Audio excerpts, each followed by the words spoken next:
ఆశ్రయించుకొని ఉన్నది కనుక ఆ స్వామి వృక్షస్వరూపము.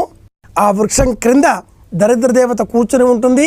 అందునిమిత్తమే రావి చెట్టును తాకరాదు అన్నారు.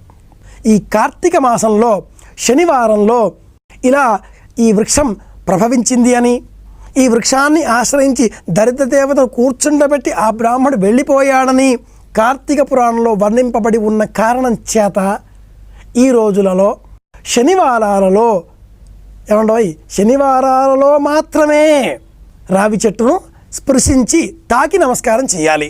మిగతా ఏ రోజులలో కూడా రావి చెట్టును తాకరాదు.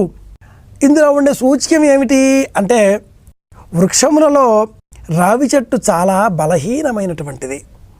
చూడడానికి బలమైన కొమ్మలుగా కనిపించినప్పటికీ అతి సులభంగా పెళుసుగా విరిగిపోయేటటువంటిది.